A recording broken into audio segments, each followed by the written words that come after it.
दोस्तों, आज तक आपने बहुत सारी किताबों और फिल्मों पे बैन लगते हुए देखा होगा, लेकिन मोस्टली वो किताबें या फिल्में या तो एडल्ट्स के लिए बनी होती हैं या लिखी होती हैं।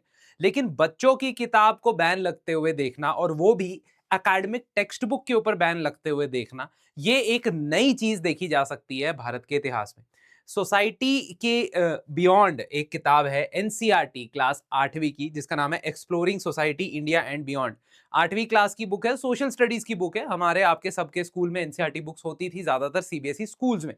इस बुक के ऊपर सुप्रीम कोर्ट के 3 जजेस बेंच की एक जजमेंट आई है, जिसमें उन्होंने इस बुक पे बैन लगा दिया गया। देखेंगे कि ये बैन आखिर क्यों लगाया गया है, what are the reasons behind it, ये सारी कंट्रोवर्सी क्या है, और कोर्ट का इस मामले में क्या कहना है, किन चीजों से परेशानी थी इस एकेडमिक टेक्स्ट बुक के अंदर, ये हम आज डिस्कस करेंगे। आप एक बार टाइमलाइन देखें कि गतिविधियां या इवेंट्स कैसे होती है। सबसे पहले मंडे 23 फरवरी को इंडियन एक्सप्रेस न्यूज़पेपर ये खबर छापता है कि जो 8th क्लास की एनसीईआरटी है सोशल स्टडीज की, उसमें एक ऐसा चैप्टर है जिसमें करप्शन इन जुडिशरी के बारे में लिखा हुआ है। सुप्रीम कोर्ट इन चीजों को इन रिपोर्ट्स को सुप्रीम कोर्ट के जजेस पढ़ते हैं और सुओ मोटो कॉग्निजेंस लेते हैं। सुओ मोटो कॉग्निजेंस मतलब कि किसी ने कोर्ट में कोई पिटीशन नहीं फाइल की, किसी ने कोर्ट में कोई केस नहीं दायर किया, लेकिन सुप्रीम कोर्ट ने खुद इस मामले का संज्ञान लिया और उसके बाद 24 फरवरी के दिन स्कूल एजुकेशन डिपार्टमेंट की तरफ से यह स्टेटमेंट आती है कि इस किताब का डिस्ट्रीब्यूशन अब होल्ड पे कर दिया जाएगा और हम रिव्यू करेंगे इस किताब के अंदर लिखे हुए टेक्स्ट को। After this particular instance, on Wednesday, supreme Court की प्रोसीडिंग्स के दौरान कुछ एडवोकेट्स हैं, वो इस मामले को टेकअप करते हैं, डिस्कस करना शुरू करते हैं, जिनमें कपिल सिब्बल साहब भी इन्वॉल्व हैं, अभिषेक मनु सिंघवी भी इन्वॉल्व हैं। और उसके बाद chief justice of India honourable Suryakant ji कहते हैं कि मैंने पहले ही इस खबर को पढ़ लिया है, पहले ही मैंने सुओ मोटो कॉग्निजेंस ले लिया है, और अब हम कंसिडरेशन में लेंगे, एक बेंच बिठाएंगे और कल मतलब 26 फरवरी को इसके ऊपर हम चर्चा करेंगे। 25 फरवरी की शाम को ही एनसीईआरटी की तरफ से अपॉलजी आता है, एक नोटिस जारी किया जाता है जिसमें कहा जाता है कि कुछ ऐसा टेक्सचुअल मटेरियल है जिसको हम इनअप्रोप्रिएट मानते हैं, और इसीलिए जो किताबें अभी हमने भेजी हैं, अभी तकरीबन तकरीबन डबल डिजिट्स में ही किताबें सर्कुलेशन में, पब्लिकेशन में गई हैं, हम उनको वापस रिकॉल कर रहे हैं और उसके आगे सेल्स प्रोसीड नहीं होंगी। सुप्रीम कोर्ट 26 फरवरी को यानी कि आज अपनी जजमेंट में यह कहता है कि इस किताब के ऊपर हम बैन लगा रहे हैं, और इस किताब के ऊपर बैन लगा के सुप्रीम कोर्ट ने एक बहुत ही बड़ी डिबेट शुरू कर दी है देश में। डिबेट ये कि आप किस लेवल तक, किस कॉन्टेक्स्ट तक जुडिशरी के कुछ ड्रॉबैक्स को डिस्कस कर सकते हो, और इसमें दोनों पक्ष समझने बहुत ज्यादा जरूरी है, पहलुओं को समझना बहुत ज्यादा जरूरी है। न्यूज़पेपर रिपोर्ट्स के हिसाब से जो एनसीईआरटी किताब है उसमें चैप्टर ऑन जुडिशरी है, और उसमें एक अलग से सेक्शन बना हुआ है। उस सेक्शन के अंदर जुडिशरी के चैलेंजेस को हाईलाइट किया गया है। एक चैलेंज यहां पे करप्शन की बात होती है, जिसमें यह कहा जाता है कि corruption at various levels of judiciary देखा जा रहा है। आपको ध्यान में क्या रखना है? आपको ध्यान में यह रखना है थ्रू आउट दिस कॉन्वर्सेशन कि ये किताब 8वीं कक्षा के बच्चों के लिए है। ये न्यूज़पेपर का आर्टिकल नहीं है, कोई किताब नहीं है जो कि किसी ऑथर ने लिखी हो। It is for instruction in schools for 8th standard. इस कॉन्टेक्स्ट को याद रखिएगा, क्योंकि कोर्ट आपको बार बार ये याद कराएगा। इसमें यह भी लिखा है कि एक और मैकेनिज्म, जो सुप्रीम कोर्ट का अपना खुद का मैकेनिज्म भी है कंप्लेंट्स को सुनने को रिगार्डिंग करप्शन इन जुडिशरी, वो एग्जिस्ट करता है। इसके अलावा department of personnel and training का department of administrative and personnel and grievance, administrative reforms personnel grievance, इसका एक पोर्टल है सीपीग्राम्स, वहां पे भी कई कंप्लेंट्स हमें देखने को मिलती है। और इसकी वजह से ऐसा ये किताब कह रही थी कि जस्टिस का एक्सेस बहुत मुश्किल होता जा रहा है। ये किताब ये भी हाईलाइट करती है कि जुडिशरी के बहुत सारे केसेस पेंडिंग हैं, सुप्रीम कोर्ट के पास 81,000 के आसपास, हाई कोर्ट के पास 62 लाख और डिस्ट्रिक्ट कोर्ट के लेवल पे 4.5 करोड़ से भी ज्यादा केसेस पेंडिंग, जिसमें कोई झूठ नहीं है और कोर्ट खुद इसे एक्नॉलेज करता है, क्योंकि कोर्ट ने खुद ही नेशनल जुडिशियल डेटा ग्रिड बनाया हुआ है जिसमें डिस्ट्रिक्ट कोर्ट, हाई कोर्ट और सुप्रीम कोर्ट की आप लाइव पेंडेंसी ऑफ केसेस देख सकते हो। तो कहने का मतलब ट्रांसपेरेंसी के मामले में यह बात छिपी नहीं है कि कोर्ट्स में केसेस बहुत सारे पेंडिंग है। तो अगर आप नेशनल जुडिशियल डेटा ग्रिड पे जाओगे आपको डिस्ट्रिक्ट कोर्ट का डेटा मिलेगा। आप सुप्रीम कोर्ट की पेंडेंसी का डेटा देखना चाहते हो तो 90,000 से प्लस हो गया है। उस किताब में तो 2025 का डेटा था, ये तो लेटेस्ट फिगर्स हैं। 90,000 से ज्यादा टोटल केसेस पेंडिंग है। और तो और इस किताब के अंदर पूर्व chief justice of India justice B R. Gavai की एक स्टेटमेंट को कोट किया गया है और उस कोर्ट के अंदर ये उन्होंने भी बताया है कि there have been instances of corruption and misconduct. तो उन्होंने ये बात लिखी और उन्होंने किताब में, एनसीईआरटी वालों ने किताब में छाप दी। अब इस पर्टिकुलर चीज से जुडिशरी काफी परेशान हुई और उनके परेशानी के जो रीजंस उन्होंने दिए वो भी मैं डिस्कस करूंगा। बाकी आप लोग समझदार हैं, आप खुद सोच सकते हैं कि क्या सही है क्या गलत है आपके पर्सपेक्टिव से, ठीक है।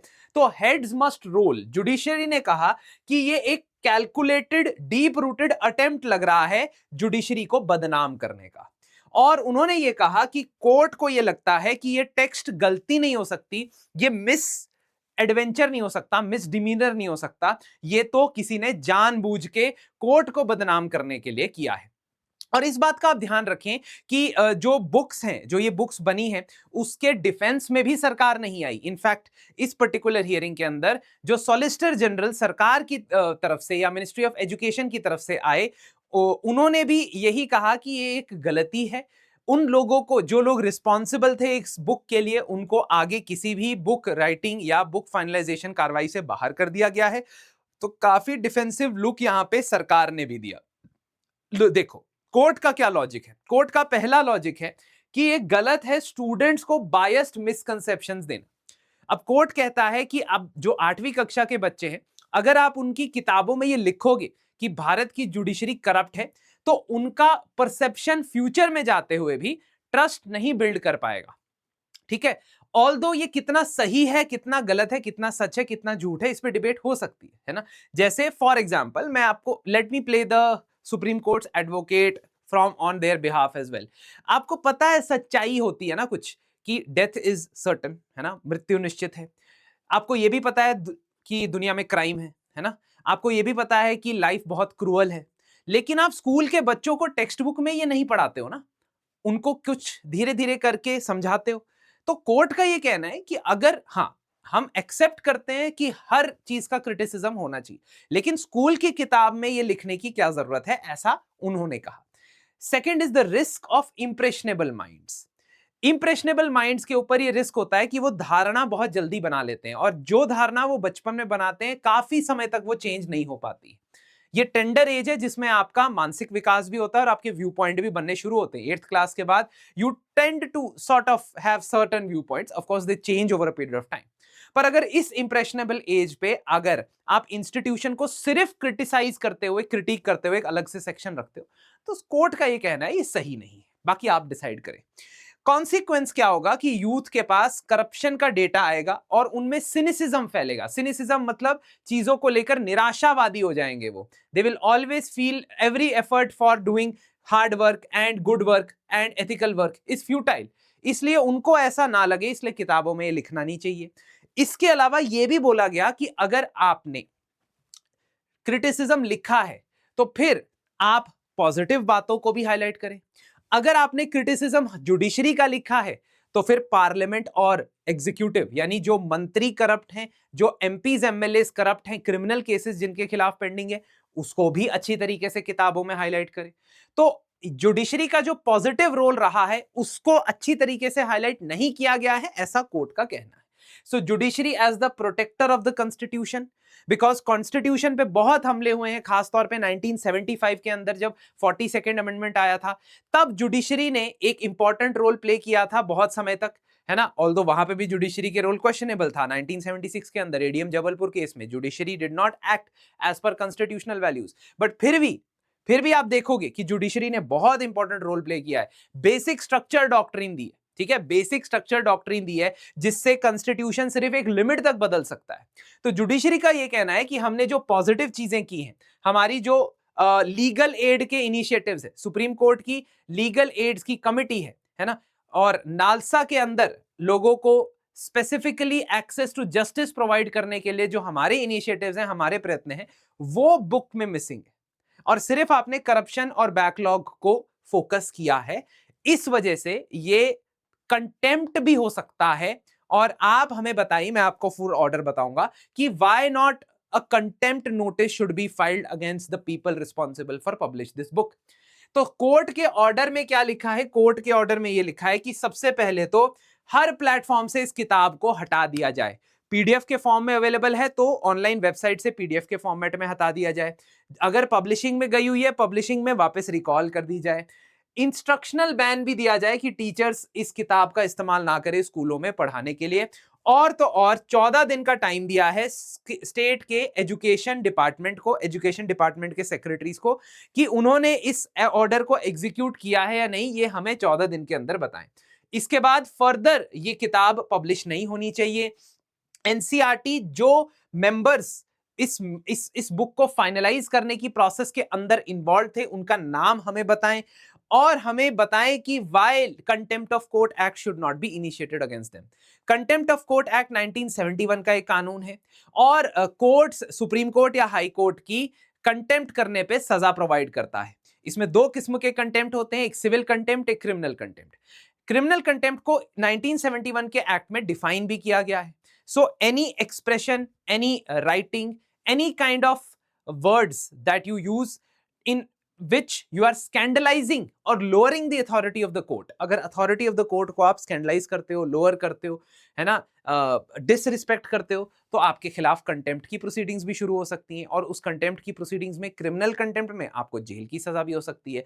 तो क्यों ना शुरू की जाए आपके खिलाफ contempt of proceedings, contempt of court की प्रोसीडिंग्स।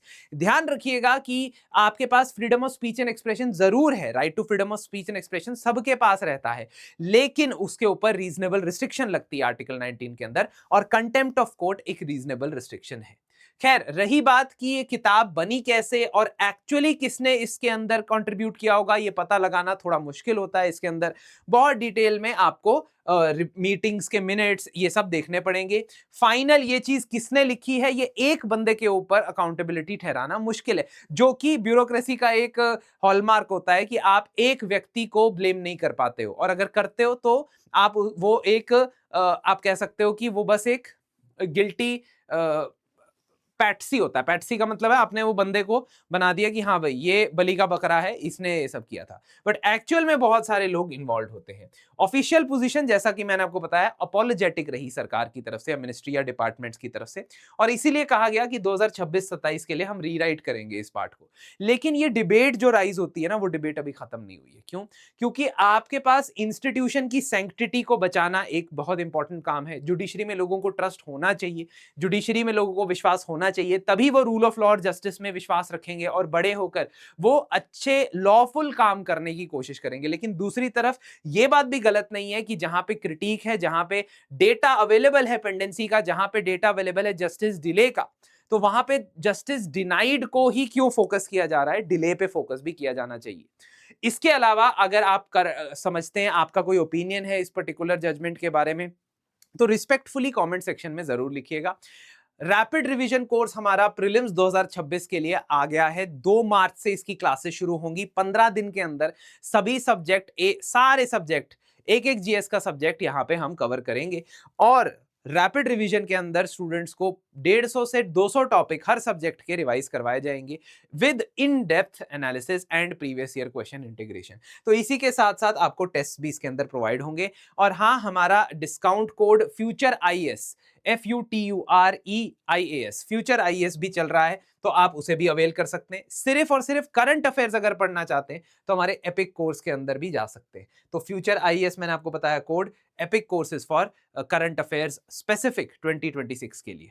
धन्यवाद। आप अपना ओपिनियन मुझे जरूर कमेंट सेक्शन में बताइएगा। रिस्पेक्टफुली।